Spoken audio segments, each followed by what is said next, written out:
if this game ends up going the distance here, simply because...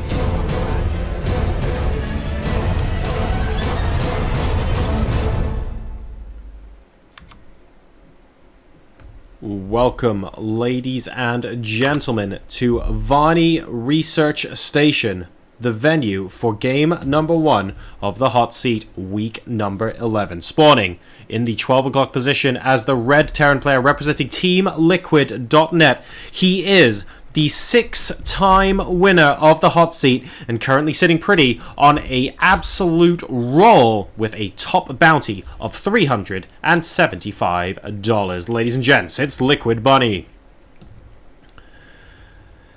Attempting to dethrone him with a little bit of sneakiness over here. Unfortunately, the female Karak has seen absolutely everything. Spawning in the 6 o'clock position, representing Team Planetkey Dynamics, one of the most feared Protosses in Europe. But can he win over a 9-game period to make him the Hot Seat King of the Hill champion? Ladies and gentlemen, it's GunGFuBanDa.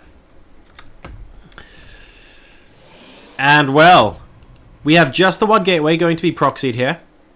And we are going to be moving into that gas before the barracks, actually, from Bunny's side. So just worth noting there. It's a very, very tech-heavy opening. Bunny normally likes to go for those Reapers against pretty much everyone in every scenario ever. And we've seen him on this map many, many times go for the Reaper play.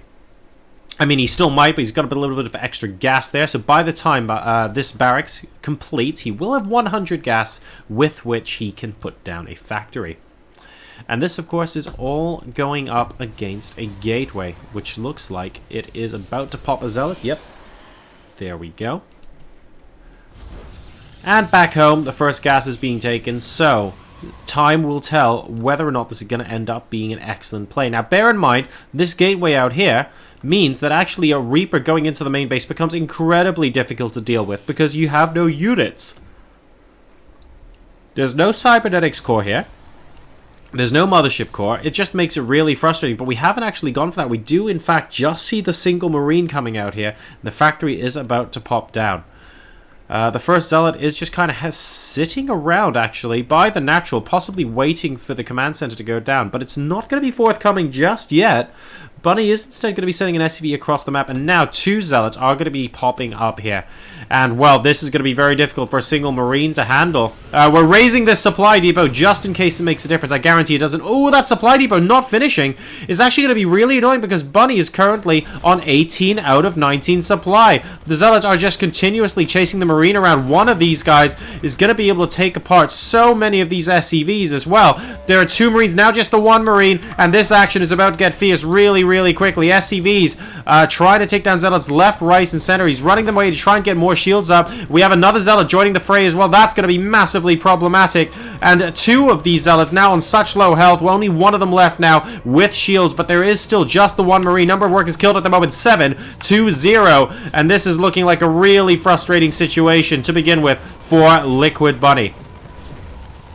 And it looks like this Zealot is coming to the end of its time. It is indeed. So, in the meantime, we have a Stalker now out as well. This Zealot has gone back up to full shield, and that could be very, very problematic. The Stalker manages to kill off one of the Marines. That is not desirable at all. And GunGFuBanDa, I think, he might be getting into an even further ahead position now at the beginning of this game. That Zealot still has an amount of health attached to it. We have the 1 Hellion moving out to try and block. And it looks like until the Mothership Core gets out, we actually have 3 pylons blocking off this Hellion's access into the main base. That will be able to protect those probes until the Mothership Core gets there. In the meantime, this bunker, I think, is going to have to get cancelled as well. He won't get another SCV there in time. He doesn't even cancel it, and this Stalker is doing so much damage because it's pulling the Marines away. That allows these units to absolutely wreak havoc on the mineral line. The number of workers is 21-5 now, and GunGFuBanDa could basically lose everything and still claim the advantage. This is very good for our Protoss player. Hellion is going to be popping back. It's going to take a while, I mean, for it to kill off the Stalker, and in fact, he is going to allow it to get away as well. GunGFuBanDa with an incredible opening here. He's going to be following up with a Stargate as well. Oh god, Oracles against this few SCVs could just be such a massive pain point. I really don't know where to go from here. I mean, if you're Buddy right now, you are being very, very unhappy. Another Stalker moving in. He's not going to be able to kill too much more. 13-2. But really, it's 24-8, which is the story of this game. 24 probes to 8 SCVs still out on the map. And this Karak, ladies and gents, has seen it all. Right. So, both sides are going to go back home and just chill out. The problem is chilling out at the moment involves trying to make SCVs for Bunny, and it's actually going to be involving very shortly making oracles, I believe, for GunGFuBanDa. And that could end up being a massive, massive problem, needless to say. And here we go, chrono boosting the first one out now. Of course there were no missile turrets. There isn't even an engineering bay beginning right now, but Bunny does have the right idea with this Widow Bide. I kind of want to see it up here, though. I don't know if you guys remember. I was casting Gfinity. And I want to say I was casting that game alongside... It was either...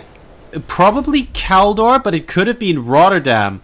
Where Axiom's Heart just had this satellite dish right there. And the Widow Mine directly behind it. It was like the trollest of troll positions.